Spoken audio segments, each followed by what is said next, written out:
other aspects of your life. These are just more generic. Um, but we all have these different aspects and we kind of carve out time for each aspect. So for example, I'm sure you have time for your friends each week, or you've got to work your job, so you've got certain hours carved out for your job. um, you may carve out some hours each week to exercise to keep up your health. If you're going to school, you're probably carving out time for that. So we all kind of have these different aspects of our lives, and it's really easy to kind of have a funnel and look at each aspect separately. But the problem is, obviously, this is not real life, right? So this is more like real life. It's kind of messy. Everything really is on top of each other. So you really are the common denominator to your life. You don't necessarily have separate silos. And this is the reason that you can't push your money to the corner. So for many years, I just wanted to push my money to the corner. I didn't want to look at it. I didn't want to look at my statements. I just wanted to avoid it and I wanted to have fun and live my life. And that the problem was that didn't really get me anywhere. Because as you know, every aspect is really dependent on every other aspect of our life. So for example, if our health deteriorates, then our job performance will probably deteriorate. If we're stressed with money, that will probably have an effect on our relationships, right, with our family and friends. So every aspect is really dependent on every other aspect. Okay, so my first turning point. So I happened to be watching TV one day and I ran across a Susie Orman special. And if you don't know who Susie Orman is, she is a best-selling author. She is a financial expert. She used to have a TV show. Now she has a podcast. I was a huge fan of hers. So luckily I ran into this episode that she was airing. She brought out on stage a woman who was having trouble with her spending. And I was in the same boat. I was having trouble with my spending. I am a natural spender. I love getting new stuff. It just wasn't good for me. So she brought this woman on stage and she brought out a rack of this woman's clothes worth $6,500.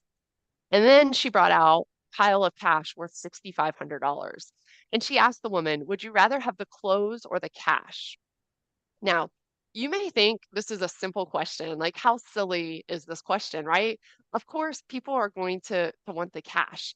And for me, like this was a wake-up call. I had been spending so much money on stuff and junk from the store. It could have been clothes. It might have just been just those extra items maybe you pick up at the checkout counter. It could have just been like a few dollars here, a few dollars there. But the point was, I was wasting all this money on stuff that wasn't going to help my future. I finally realized that cash, can actually buy me shelter in the future, rent, groceries, anything I need in the future, cash will help me. Clothes, you can't get much with used clothes, right? You can't go to a grocery store and buy food with used clothes. So this was mindset shift number one. I really realized that, hey, cash is much more important than stuff. So I've got to, cut back my spending. I've got to really prioritize what I want in life. Okay, so that was mindset stage. Now the second stage is regressive debt. Now regressive debt, that isn't a term that's well known. Regressive debt is debt that takes you backwards. It's debt on depreciating items. So think of your car loan. Even student loans they're kind of a hybrid, but they're kind of regressive. Credit cards definitely are regressive debt. Personal loan is definitely regressive debt. So if you think about a car, and you go and buy something with or you go and buy a car and you finance it with a loan, just think about you're going to be paying interest on that debt. And in addition, the value of the car is going to depreciate. So you're getting penalized twice basically with regressive debt. And the only way you can have a negative net worth is if you have regressive debt. So that is why you can see here, this column is very short because I want you to focus on getting out of debt. That should be your number one focus after you adjust your mindset. And then once you're out of it, then you never get into regressive debt again, and you can move on into the investing stages. So let's look at my debt. So I did tell you in the first slide that I had $260,000 worth of debt. Here you can see the total is only about 235,000. The reason that there was a difference is because I made a big mistake with my money. I actually cashed out a retirement account right before I did put this tracker together. And the retirement account was valued at about $29,000. I cashed it out. I got penalized, so I only netted about maybe $24,000, and I did pay off a student loan. So that's why the total isn't quite the 260, because I made that mistake. Now, if I hadn't touched that retirement, it was around 29, it would be well over, 100 to $150,000 now today. But that was one mistake that I did, and I made plenty of mistakes with my money.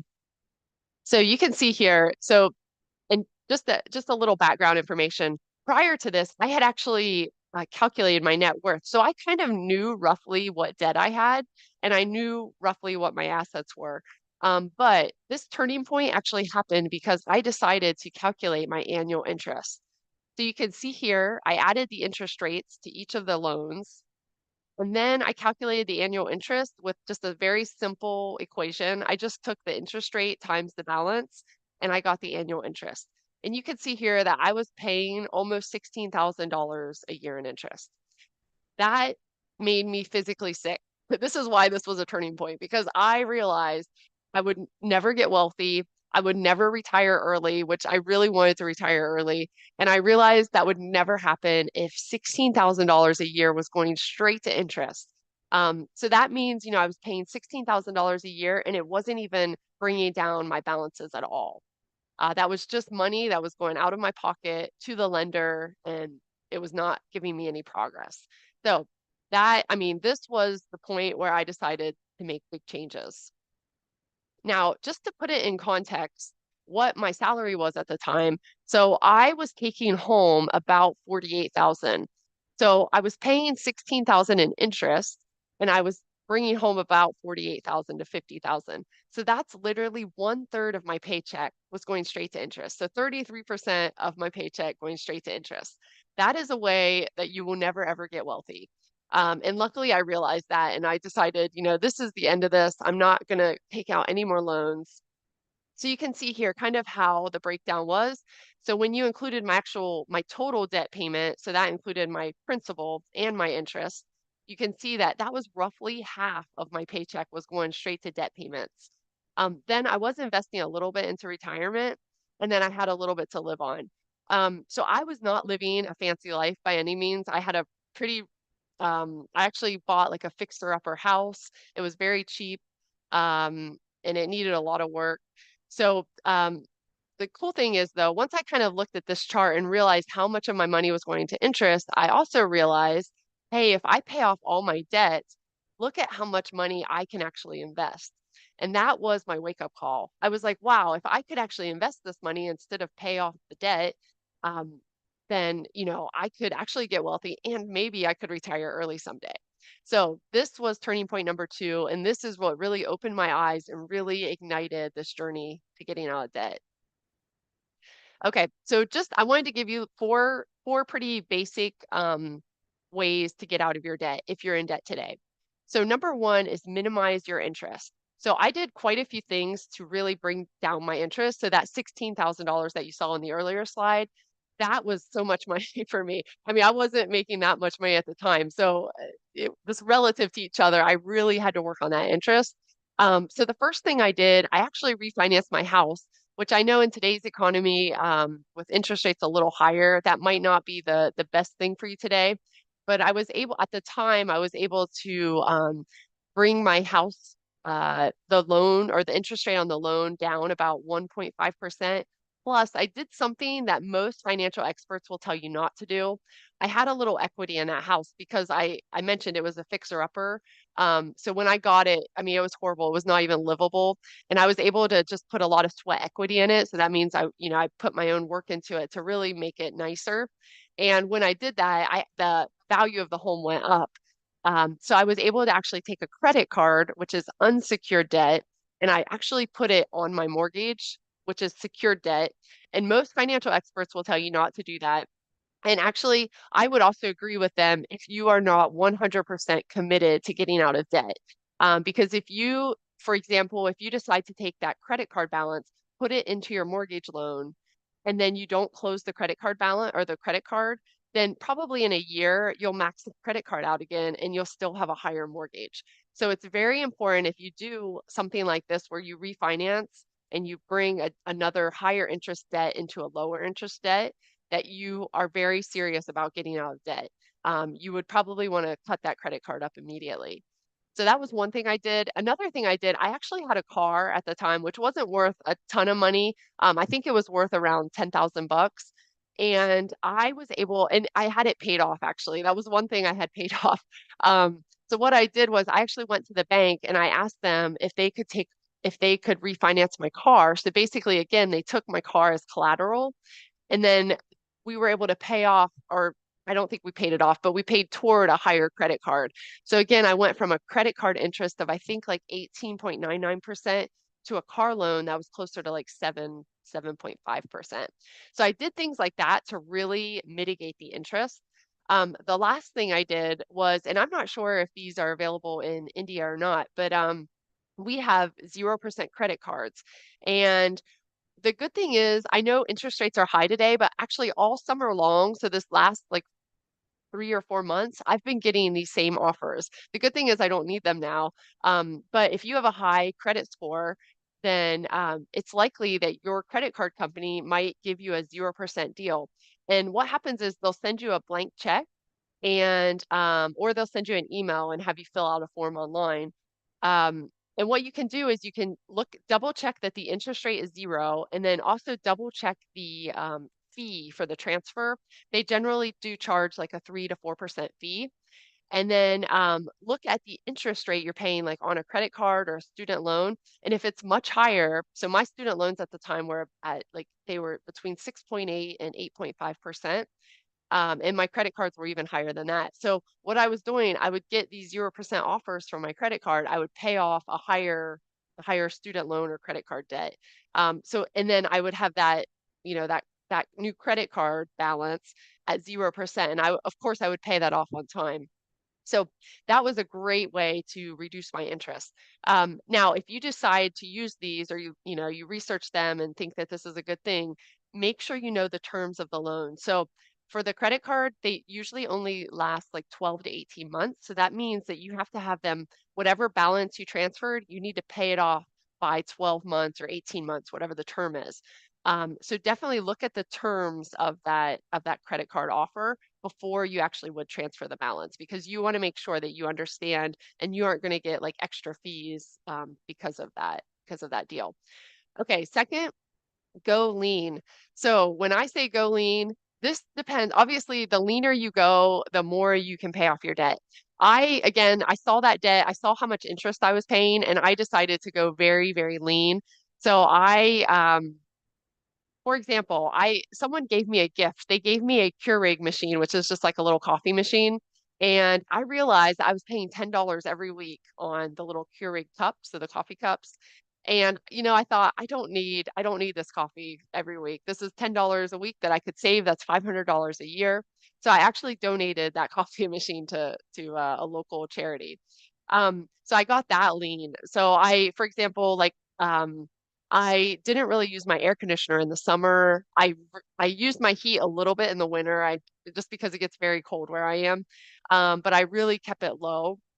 I didn't really go clothes shopping for like 2 or 3 years. So there's so many things that I did really to minimize or to really reduce my expenses. Now the thing is, like, you do not want to live like that long term. But it is worth it to go through that period just for the short term. Maybe just do it for 6 months and see how it feels, see how much progress you make on your money, and then see if you want to do it for another 6 months. Another thing I did was like I am very competitive. So I would like play a game against myself, right? So I would say, how little can I spend today? And for example, like, of course, I would buy my groceries on the weekend. And then during the week for work, I really didn't have to spend much money. I had to get to and from work, which obviously was probably gas money. And then I had to eat lunch, but I would pack my lunch. So there were some days I never had to swipe my credit card. So you could do things like that, like make it a game, make it fun because it is tough. Like it was not a fun time for me, but I tried to make it as fun as it could be. And then the third point is sell anything you can. So I was selling, like, I had these old DVDs, they were movies, so I sold those. I'm trying to think. Now, I did have one big thing. Like, I sold a lot of little things around the house. The one big thing I sold was I actually had bought this duplex about 4 years earlier. So I bought it in 2009 and I ended up selling it in 2013. Now you may think, oh yeah, you made a big profit on that. I actually did not. I bought it for 68,000. And this is again, this is in a very rural area in the US. I bought it for 68,000. I sold it for 60. So I did not make any money off the deal. I lost 8,000 bucks. And normally I wouldn't say like, sell things for a loss, but for this specific duplex, it was a hassle every like I had bad tenants. Every month I was paying more money than I needed to on repairs, damage that the tenants had done to the place. So for me, like even though I lost money on the deal in total, I was able to still pay off that debt and I was able to get that is I think it was like 2,000 to $2,500 of interest. I was able to get that gone. Um, so, and the other thing about doing that, it was like a big ego hit. I don't know if you've ever bought anything, maybe a car or something, and then you have to like you get to a point where you got to sell it for a loss. It definitely affects your pride. So my ego did not want me to sell that thing for a loss. I really wanted to just wait it out, but I don't think I ever would have sold it just to break even. So for me, it was actually a blessing, even though it was a loss in the end, and it also helped a lot with the debt. And then the last point is focus on one debt at a time. So it's very easy. Like, I don't know if you have a similar list where you have like multiple debts, it's very easy to get overwhelmed with that list. But instead, just make minimum payments on every debt and then focus on that debt with the highest interest. And that's the one that you focus on, and that's the one you're going to pay off. And then once you pay it off, then you can move on to the next debt. So this whole journey is really about your focus and about commitment. It's about like, saying you're going to do this and then do it. Okay, let's move on. Okay, so again, this is my net worth. So yeah, actually, I just mentioned the duplex. So I sold that for a loss at age 33. And just a heads up, I actually put that on the market when I began this journey. So it was on the market for almost 13 months. So it was over a year before I actually sold it, and I had to keep bringing down the price to sell it. So again, that was not a fun thing, but at least I've sold it, and it was out of my life. Okay, age 34. You can see I finally went from negative 48 to plus 8. So my net worth was positive for the first time, and this was very exciting. I know this may not seem like much, but it was just so exciting to actually have a positive net worth. So that for me, that was just a huge accomplishment. Now in this year, I told you I got very lean with my money. So I literally like didn't I of course I had to eat, and luckily I bought that fixer upper, so my house was very cheap. My house payment was very low. I also during this time, I think it was around age 33, I actually started working part-time at a retail store. There's a store in the US called Lowe's, and I just started working there every weekend. So I would work 20 hours every weekend, and then I would work like 40 to 50 hours at my normal job during the week. Um, so I was able to pay off a lot of debt that year. Now, my retirement at the same time, we haven't talked about the retirement investing stage yet, but it increased from 26,000 or by 26,000. Now, that does not mean that I contributed 26,000 to that account. I was investing 10% of my income at that time, and the market grew by that much. So the market really helped me out. And I will tell you, like, the timing of my journey really did coincide with the timing of the recovery of the stock market from the 2008, 2009 housing crisis. So I did get very lucky and fortunate when it came to like how much my retirement grew because I wasn't contributing, I was contributing 10%. So it wasn't like I contributed 26,000 in one year. Cori, if Okay, you now would, let's jump. Oh yeah, go if you ahead. allow me, may I interrupt you? Yeah, yeah.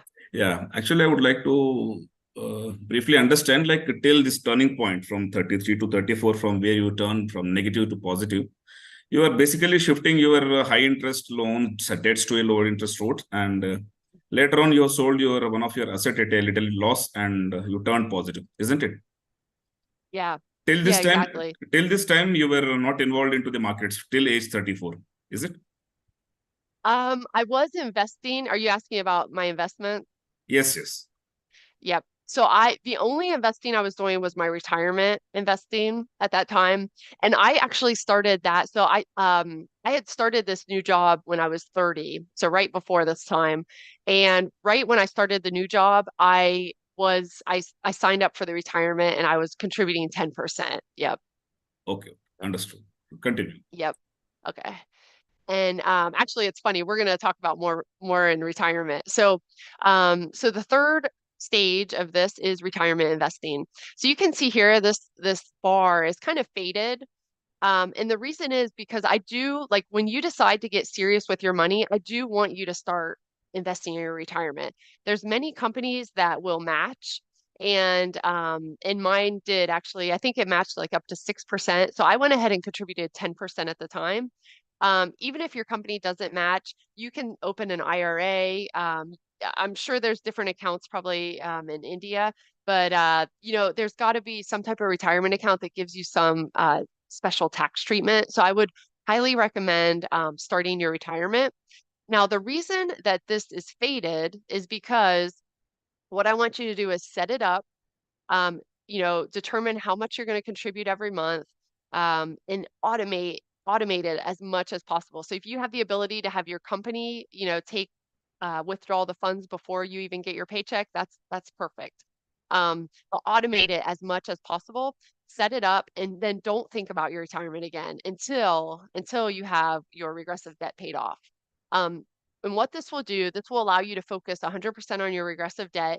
And at the same time, in the background, you're contributing to retirement and you don't even have to think about it. And that's what I did. I set it up. I really did not think about it. I didn't even look at it, to be honest, much um, until I got out of regressive debt.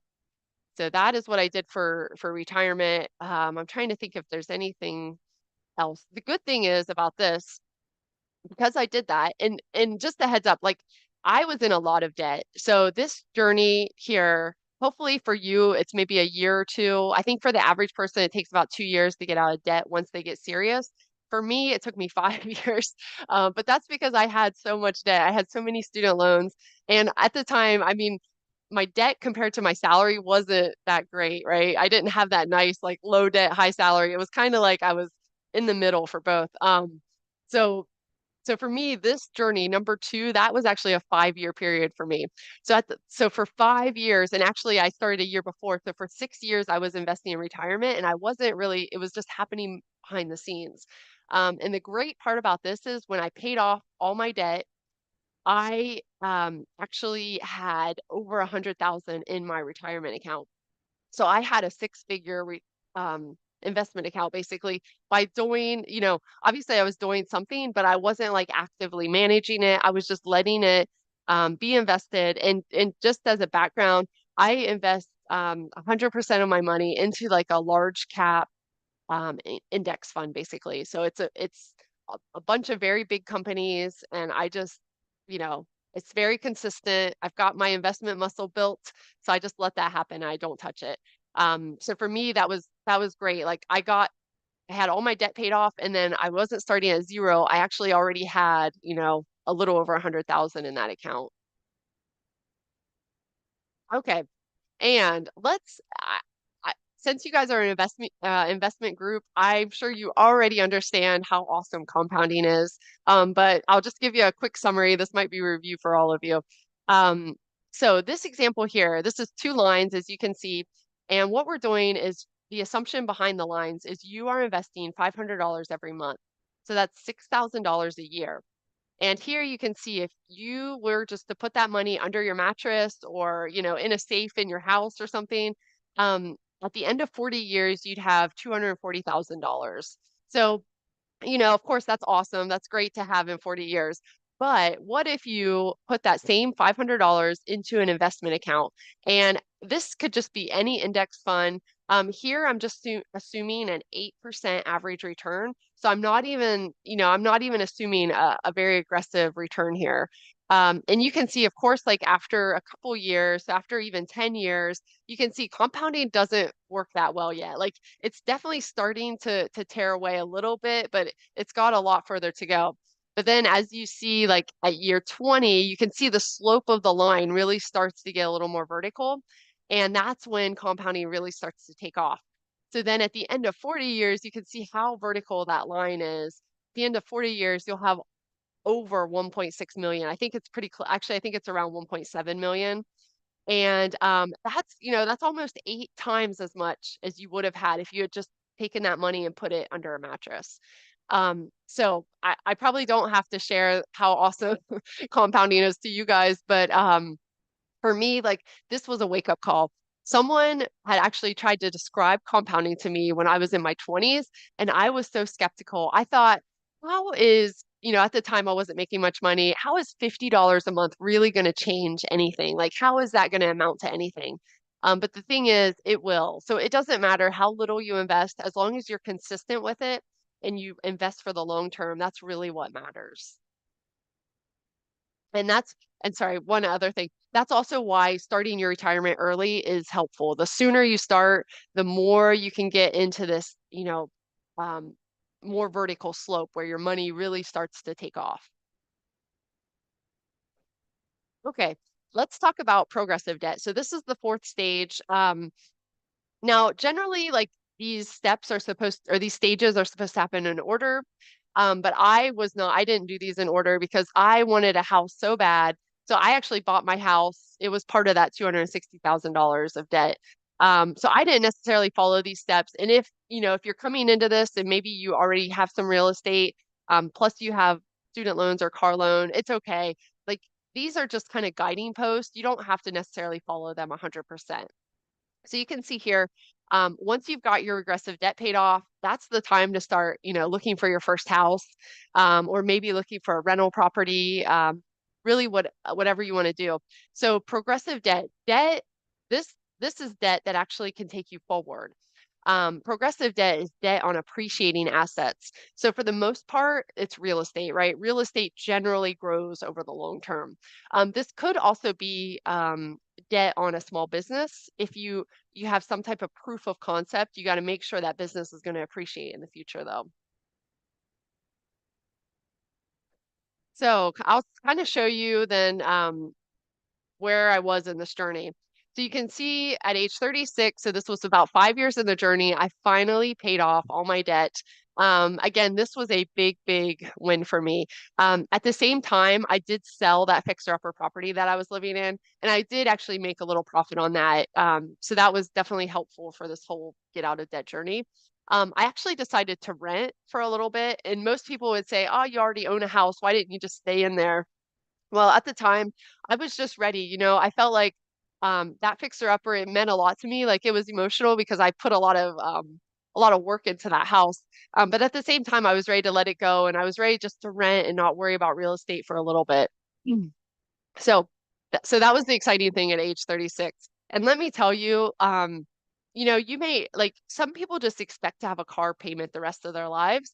But when you actually pay off your debt, like for me at least, this was one of the best feelings of my life. Like I will never forget the day that I wrote that final check. So that's just one thing. Like if you question whether you think it's going to feel good or not, I can tell you from personal experience that it was an awesome day for me. Okay, so let's talk about non-retirement investing. So, when it comes to non-retirement investing, this is the most fun stage, right? So this is where you might have a little progressive. So you may have some debt on your real estate, but you probably shouldn't have any car loans, any student loans, credit cards, anything like that. And this is the stage where you get to invest in whatever you want. Investing is not like a one-stop shop. Some people love real estate. Some people love stocks. Some people love businesses. So when it comes to non-retirement investing, I do focus on these three areas. And since this is an investing club, I think this is more of a stock club. So when it comes to that, you guys have single stocks that you can invest in. You have mutual funds, you have ETFs, exchange traded funds. You could even do some types of option investing. So there's all types of investing when it comes to the stock market, and I am a big fan of the stock market. Um, Now, the one thing that was good for me, I actually, when after I paid off all the debt, I took a little break. So I was very, very scared that I was going to revert back to my behavior from my 20s. And in my 20s, I was very, very high risk. So I invested in penny stocks, the foreign exchange market. I invested in things that I should have never invested in. So between when I paid off my debt and when I started investing in the stock market, I actually took a little break. So what I did was the cool thing is when you have no debt payments, you can really start to accumulate cash in your checking account. And I took that cash and I opened a CD, certificate of deposit, which I know is not the most exciting thing. It's not sexy. It's not fancy. It's very simple. And at the time I was not making much interest because rates were very low. But for me, it was the best thing. I was so afraid that now that I had this cash, I was going to do something stupid with it. So I just let it sit in that CD for a while, I think almost a year actually. And then in 2018, well, and during that time, I did as much research as I could on index funds, on stocks. I have a friend who's kind of my informal money mentor, and just understanding kind of her strategies. And she really is a risk averse investor. So she really is looking at long-term investments and index funds. Like I don't even think she owns any single stocks. Um, so understanding that, I finally got brave enough to put my money into the market in 2018. And at the time, I bought three different funds. One was just like a large cap fund. One was more of a growth stock. So these are your Apple's, Microsoft's, Facebook or Meta, Google. They're the stocks that are considered growth. And then one was a more technology focused fund. And I'm sure all three of those funds actually had very similar companies in them. But but that's what I needed. I needed to actually start very slow in the CD, learn everything I could about the market, and then that's when I invested in the market. Um, Other categories for this are real estate. So I do love real estate as well. When it comes to real estate, you can rent real estate. Obviously, you can flip real estate, which is what I chose to do. And you can also wholesale real estate. Wholesaling seems to be a little more difficult, but if you're good at negotiating, you have a good network or you can build a good network, it's a really cool thing because you don't actually have to own the real estate. You just have to basically find the deals and then find the buyer. So you're the middle person. When it comes to flipping, it takes a bit of time. I flipped a few properties, which I'm going to show you on the next slide. And they did take a lot of time and a lot of work. So you really have to determine how much work you want to do versus how much you want to hire someone else to do. And then when it comes to renting, you really have to have a strategy and you've got to find the right tenants. I will admit I have not had any luck with renting. That first duplex was a failure. Luckily, I did learn a lot about real estate though when I went through that experience. And then I actually tried to rent a property in 2020, and again I got the worst tenants. So I'm thinking renting probably isn't in my future. Um, and then the last category is businesses. So you could start your own business. If you're good, if you have a skill that someone else desires, then you can sell that skill. The cool thing about the internet is, first of all, you have access to the globe, like to the world, basically. There's websites like Upwork, Fiverr, where they allow you to, promote your skills and sell your skills to other people. You could also start a more tangible business, like a local business in your area. Maybe it's like power washing or any service and any product that someone else desires, you have the ability to create that business. The other thing, if you don't want to start your business from scratch, you could also invest in an existing business. So you could buy a franchise. You could buy a business where someone is retiring. So again, like there's so many different things in business, like so many directions within that category that you could take. So those are the three major appreciating assets. Let me kind of show you. I'll just show you kind of again, like how I ended up growing this wealth. Um, so in 2018, I flipped a property and I convinced a friend. So again, like I was building up cash, but I was also investing in the stock market. And so I had some money, but I didn't have like enough to pay cash for this property. So I actually I talked to a friend who I trust, she's someone I trust very much. And I also recommend like if you decide to get into partnership with someone, make sure it's someone that you really trust, that you know is going to commit to the project just as much as you will. So my friend, luckily, she said yes. We went 50-50 into a flip property and it turned out well. Now, I will tell you that it was a lot of work. So when I say I flipped a property, that sounds like simple. Yeah, done. Like I bought a property, I sold it. The thing is, though, I did buy it and it did take multiple months to buy because I what you have to do when you flip a property is you have to know your ceiling. You have to know exactly how much you're willing to spend for that property before you even put in your offer. Um, because it's very easy once you start bidding on a property, it's very easy to go too high. And if you pay too much, you're never going to profit on that property. So we I had found this property. It was kind of like a hoarder's property. So it had trash inside, trash outside. It looked very bad. And I was negotiating with the owner, and originally he didn't come back to me. So I think I offered a number. He came back once. I offered another number. He just stopped. He didn't even come back. So I said, okay, that's fine. It wasn't meant to be. And then 2 months later, I saw that he had reduced his price on the real estate app. And then I went and I re-offered, and he did eventually come down to my price. Um, so if you decide to flip properties, make sure, or even rent properties, make sure that you know your ceiling up front.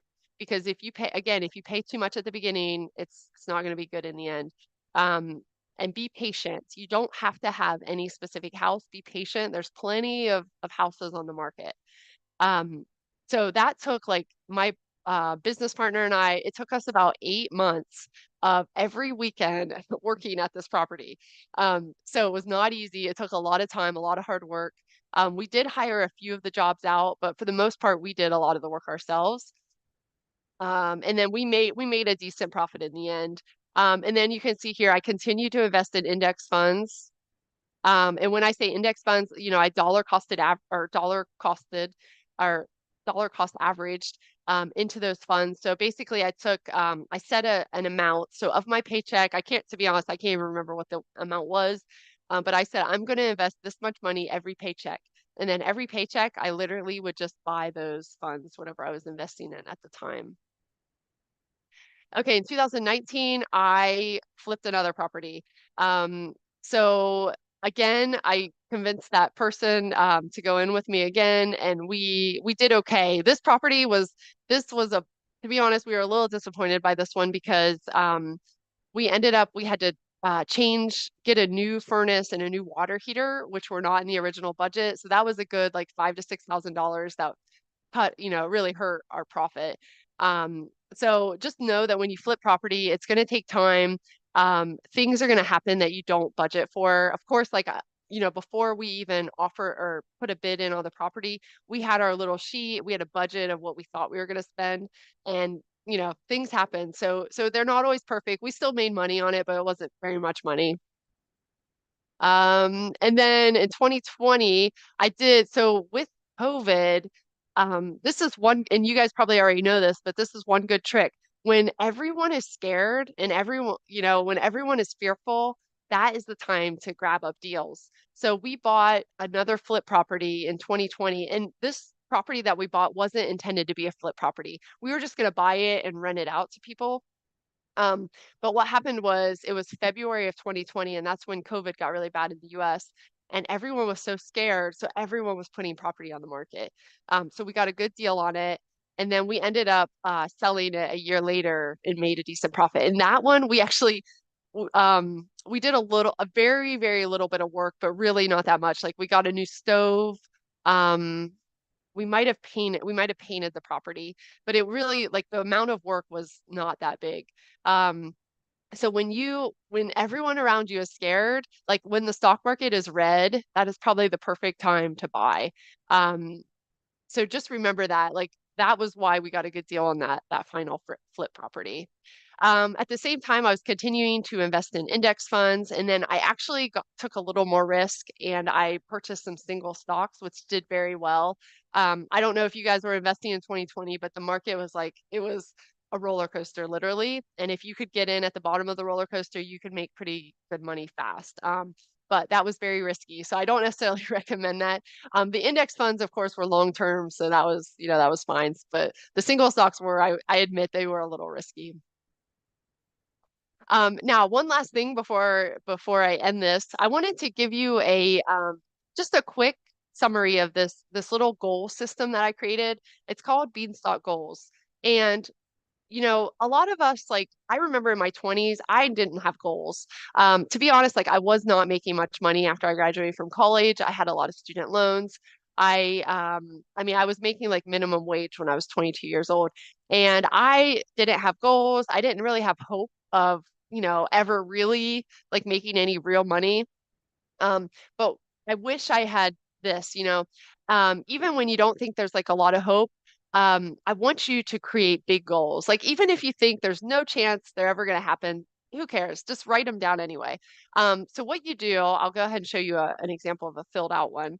So at the very top of the beanstalk, you write out your big goal. So in this case, just because I was kind of talking about my story about debt, I said I want to eliminate debt in 4 years. I don't want to feel this burden. I want to be able to purchase a home. So that was my big goal. And like at the time, that actually seemed very impossible. I felt like I had this huge amount of debt, and I really didn't think it was ever going to go away, to be honest. So what you do is, so that's the big goal. That's like your dream at the top. And then in these branches here, then you write out, well, how would you eliminate debt? So of course, like if I reduce my expenses, that would help. If I made more money, of course, that would help. If I paid less interest, that would be good. And if I sold things, that would also be good. So those are more specific, right? So those are things that you can start to figure out. But then how do we even break those down into like daily things? So how do we break them down into actions that like I could take today or this week?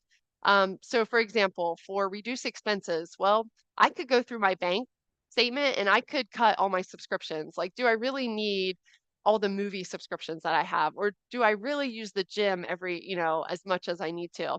I could stop eating out at restaurants. Of course, if you cook at home, you will save so much money. Maybe I could look for a cheaper apartment, or maybe I could look for a cheaper car. So the leaves here, these are where you really put specific actions on how to accomplish this branch. And then the cool thing that happens is as you accomplish more of these branches, eventually your big goal does happen. But your big goal is usually so big that's not going to happen in a year. It may not happen in 2 years, but maybe 5 years down the line, it happens. So I recommend that you take a look at this.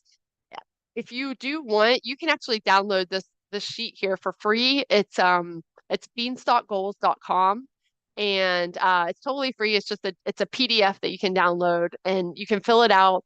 And these goals don't have to be financial. Like, what if you wanted to lose some weight or something? You could say, I want to lose 50 pounds in the next 2 years.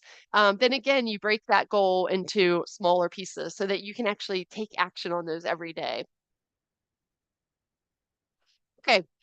So how to find me? So you can find me at my blog, winwithyourmoney.com.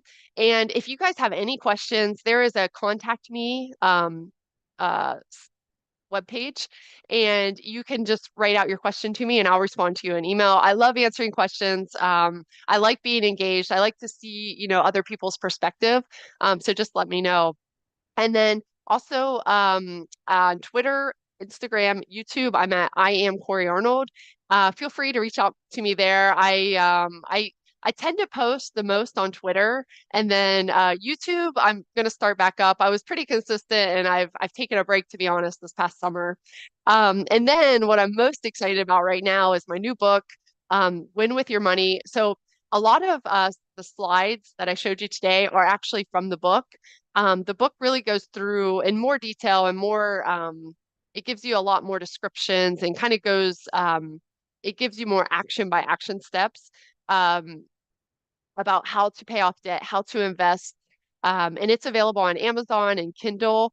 And I'm just very excited about it. So it came out in November. So thank you so much for having me.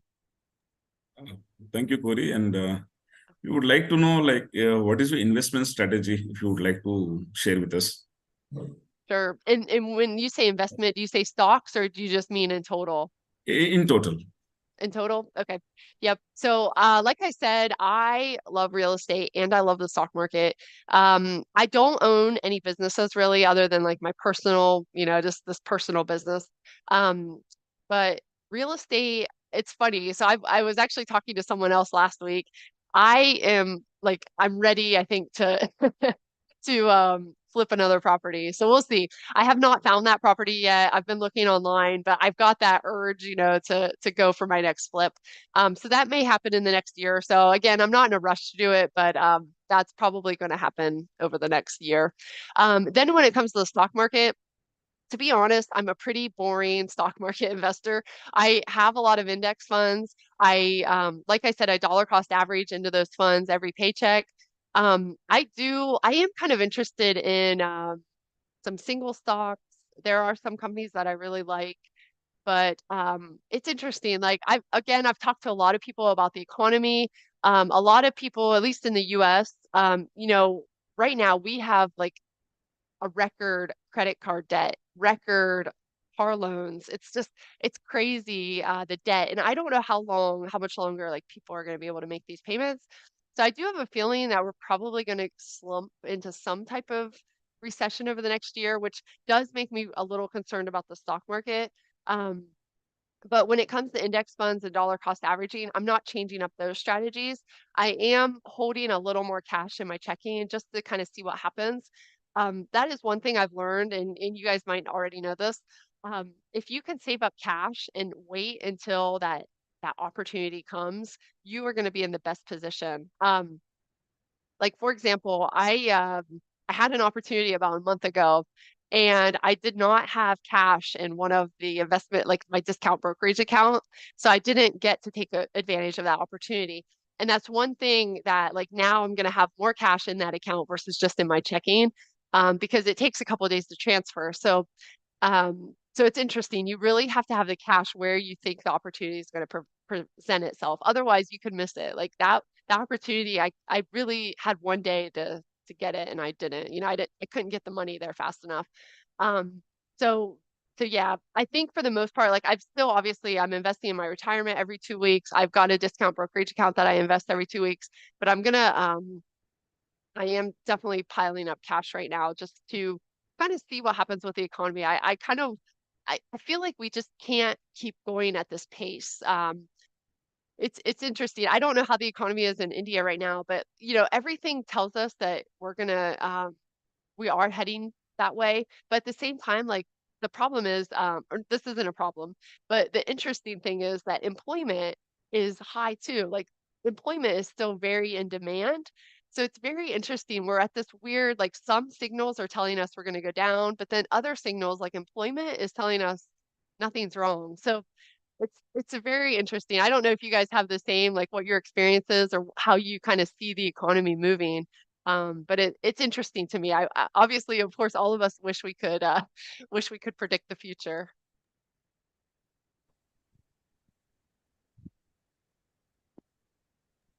So Yeah, I don't know if you guys. Oh yeah, go ahead. Yep.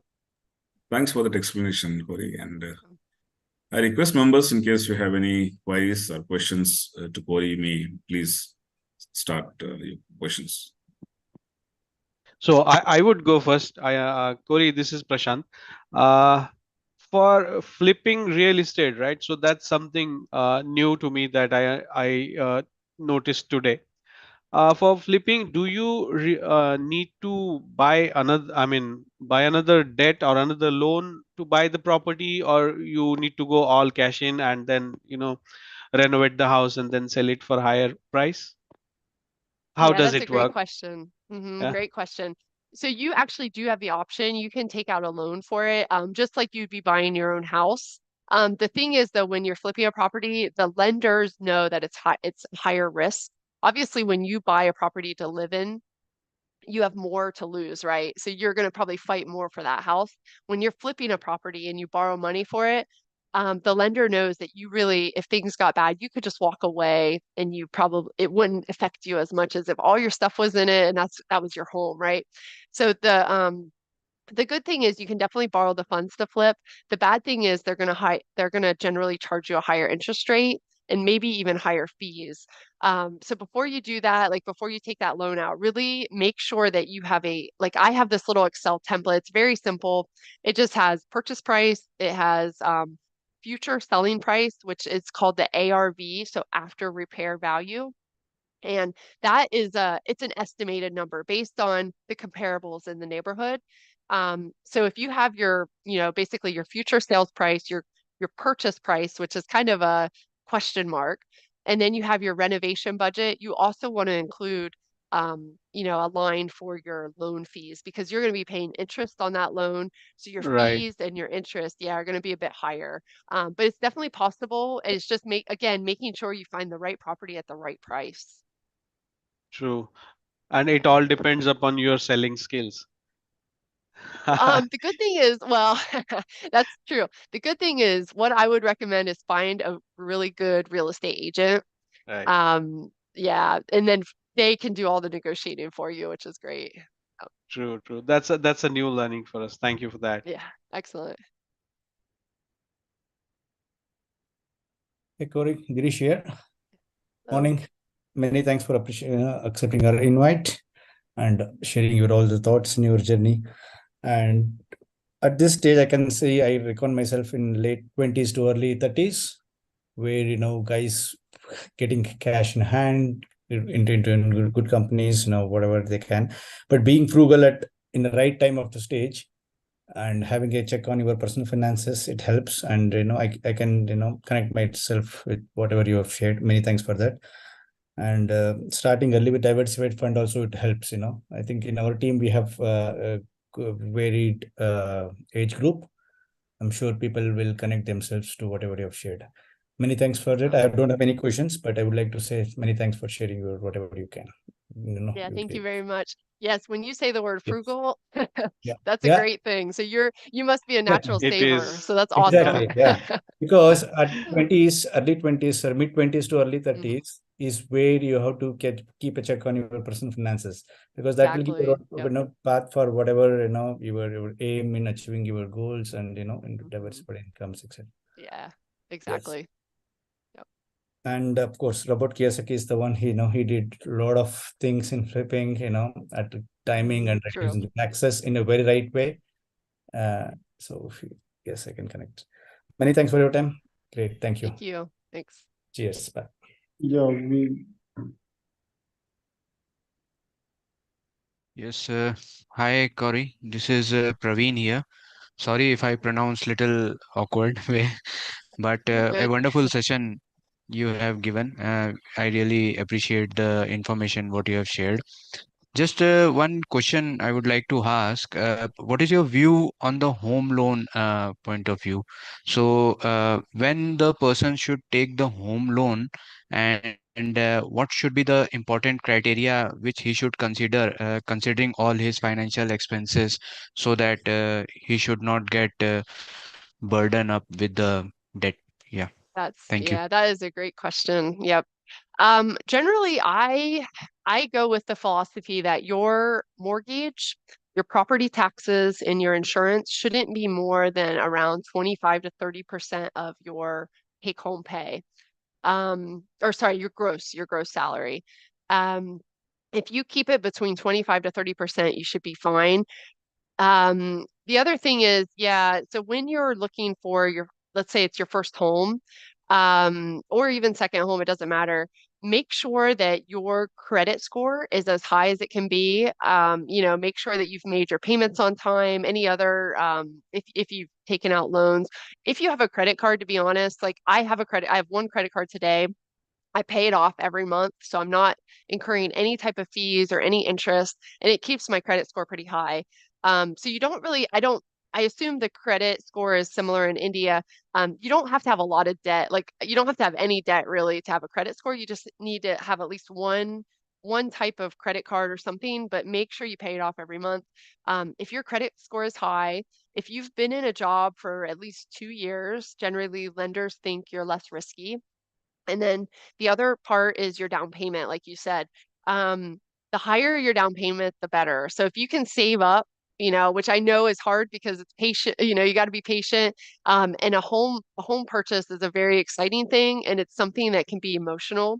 But I challenge you to really be patient, to try to separate your emotions from it, because if you get too emotional on a property and you end up finding yourself like in a bidding war, um, you are likely going to pay too much for the property, and then you're going to probably regret it later. So try as hard as you can to keep your emotions separate from your home buying process.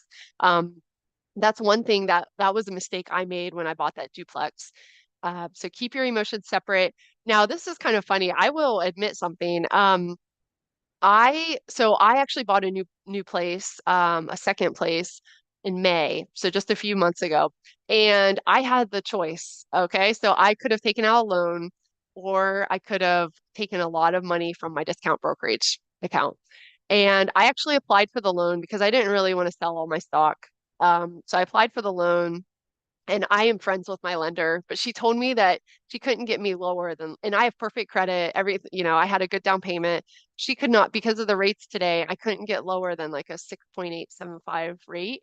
And when I calculated that annual interest on that, it just killed me. Like, I think maybe because it took me 5 years to pay off my debt, I think debt has completely like scarred me. Um, so I couldn't do it. So I ended up, I cashed out most of my discount brokerage account and bought the house. And it was painful because of course the stocks that I owned went up over the summer if I had just waited a little longer. But that's what happens. That was a choice I made. I think a home loan though is not a bad thing. I think again it's debt on an appreciating asset. So your home in the long run is going to go up in value, right? Maybe there's some short-term blips, but generally in the long term, a lot, almost all real estate goes up in value. So I don't think a home loan is a bad thing. For me personally, it did kind of bring up those old feelings of my debt, so I decided not to do it. But that's a personal choice. As long as you know all the numbers going in and you don't allow your emotions to get to be part of that process, then I think it's totally fine to, get that loan. Just make sure that you come across as a very low risk customer to your lender, and then they'll be able to give you the best rates that they can. Right. Thank you. Thank you very much. So, just one follow-up question with that. Even I appreciate that sort of an thinking, thought process. If at all you have any money in your asset, then probably try to deploy that to increase the value of it by buying some home or any kind of a property you are buying. Just one question: the asset which you have liquidated, that must be some company stock, right? So, for example, is it that sort of a company, like the good companies like Apple or Microsoft you have diluted, or some other sort of a, what was your thought process? How did you selected which stock to dilute? Yeah. Yeah. So the thing is, I have a couple different accounts. So one was primarily index funds. So I liquidated that one just because it was funds. They're going to go up and down with the market, right? Then I did sell some Tesla stock, and I had a little bit of, I don't, the good thing is like my ratios, when it comes to the ratios, my single stocks are a very small ratio of my index funds. I really don't have a lot of single stocks compared to my index funds. Um, I kept a fund, I kept one account with a fund in it, and I kept,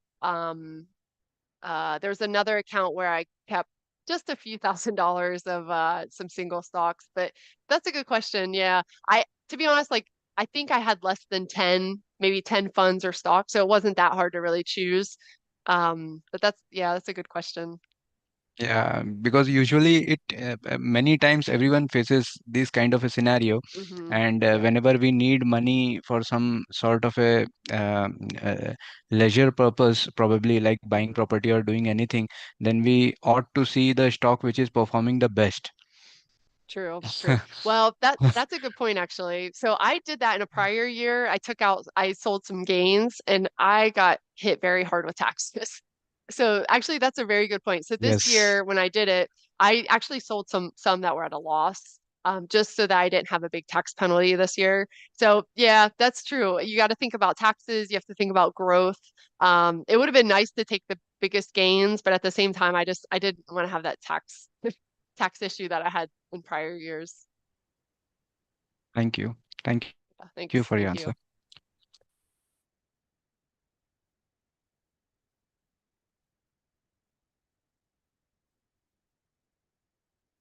Hi, Cori. This is Funny. Hello. Am I audible to you, madam? Yep. Yeah. It was nice session.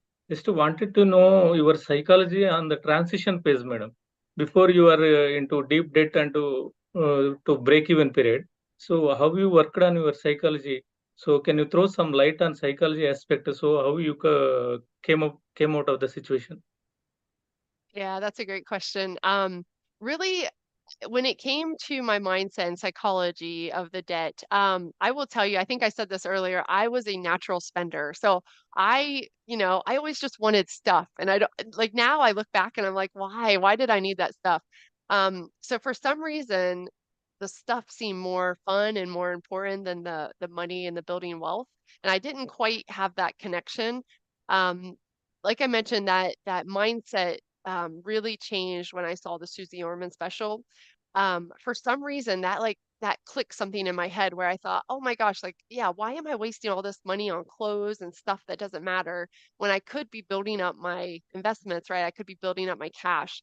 For me, that was huge.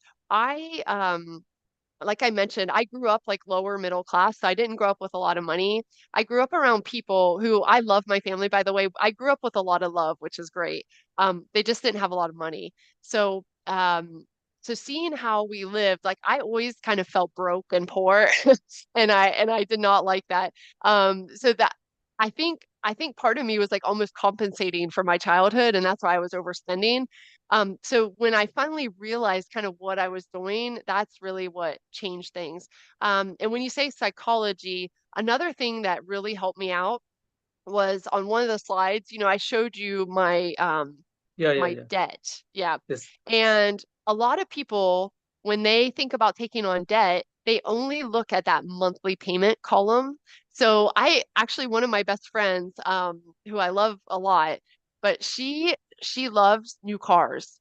So for example, now she's got a new car, and she always tells me every time she gets a new one, like about the monthly payments and how she's not paying anything more for her monthly payment, but she never actually looks at the total debt balance.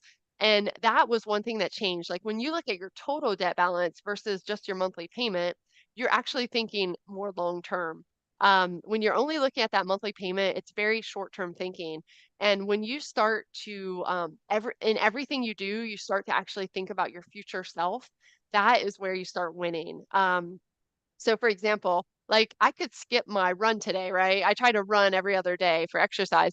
I could skip it today, sure, I could do that. But the problem is if I skip it today, I'll probably not want to do it in 2 days, and then I won't want to do it in 4 days. And my future self, in 10 years, is going to be a lot less healthy if I don't if I don't exercise today. So in everything I do, like every decision I make, I really try to think about myself in 10 years. And that's one thing that has helped me a lot with my money. I'm willing to like not go shopping. It's so funny how I used to like love shopping, love the sales, and now today I don't even want to go shopping. Like I don't even want to be tempted when I have everything I need here. And one thing that changed that actually, and this is something I would recommend if you don't already do it, is start practicing gratitude. Um, it literally takes like less than a minute a day. Just think about or write down 3 things that you're thankful for from the prior day. And they don't even have like they can be simple things like, I got a good night's sleep last night. I had a comfortable bed. I had a good dinner. Like it can be very simple things that we all take for granted. And I think when you start actually like recognizing them, even if it's just for a few seconds a day, it really like in your mind, it really changes kind of how you see things. And you realize, oh my gosh, like I do have everything I need. I don't need that new car, that new sweater, new clothes, whatever. So I think when it comes to like mindset, those are some of the things I've done I practice gratitude. I'm meditating now. So I just have a different awareness, and that's really helped me a lot. Thank you very much, sir. Nicely explained. Thank you very much. Yeah, thank you.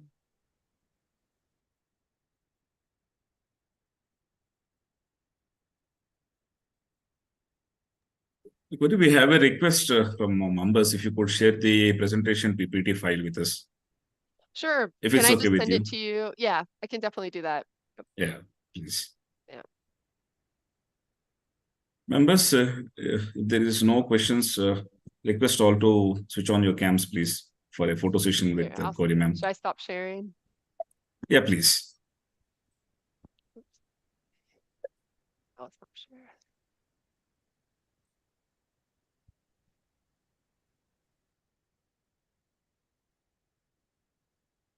Well, thank you so much for having me. It's been great. It's nice to see your faces too.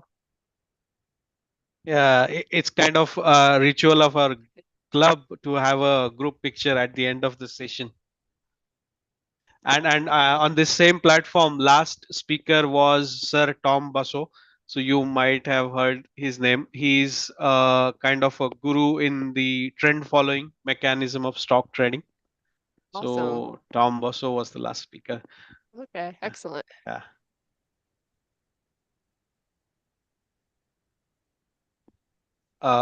Vikas bhai, can you grab some pictures of the screen? Yeah. All right.